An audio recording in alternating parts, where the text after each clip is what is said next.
subscribe to the Donnie Houston podcast, man. So how does the whole Suave House thing happen? So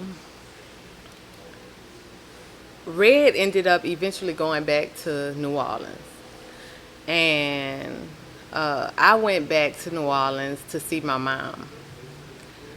And when I am at my mom's house, I don't know how they got the number, but I'm at my mom's house, and they called Suave House called, cause Suave House. Okay, while we was in New York, we was about to do a deal with Jive Records, but then they got the Ghetto Twins. And so they said the Ghetto Twins, because I'm 6, you saw my height. I'm a giant. And Red is like, I think she like 5 feet even at the most, you know? And so they were like, well, the Ghetto Twins are more marketable than y'all. So, like, that was it. So, like I said, I went to New Orleans, and Suave House called my phone, somebody from Suave House, because they were supposed to do our demo deal tracks. And they was like, well, what happened with the thing with Jive? And so basically told them that, and then they was like, well, where the other girl at? So I called her on three-way, and Draper got on the phone, and he was like, I need y'all to rap over the phone. And we rapped over the phone, and like a day or two later, he flew us out, and that was a wrap.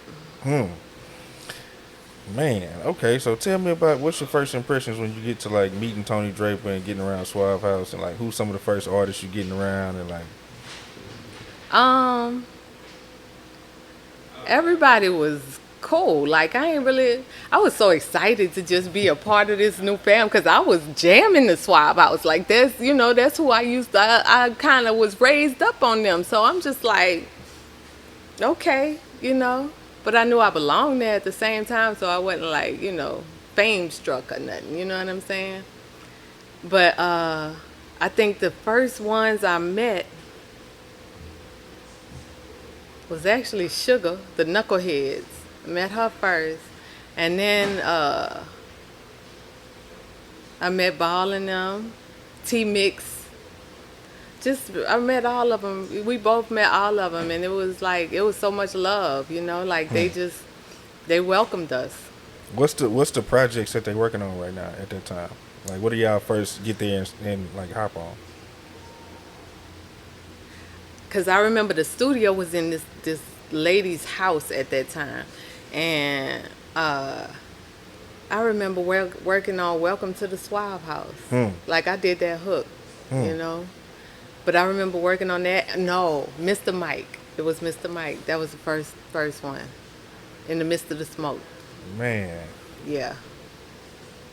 wow, Yeah. that's crazy.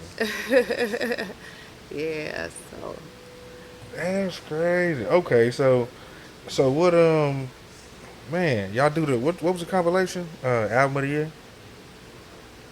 The Suave uh, House album of the year? With yeah. Trapped on there and all that? Yeah. Yeah. Yeah. I don't remember the name. I'm so sorry. Forgive my brain, but yeah. Yeah. Uh, yeah, we did it though. Y'all had the video and all that, like We what, did Trapped. yeah. Yeah, we did Trapped, and then we had the song we had put on Crime Boss album was also on there. I think Life is Crying. So that's like one of my favorite songs till Life to is this Crying? day. Yeah, it's one of my That's a favorite classic, songs. yeah. Yeah. Yeah. So, That's cool. So I mean, how long are you actually over at Suave House though? Because I mean, y'all came in kind of more so. I don't want to say towards the end, but like later on, you know. we did.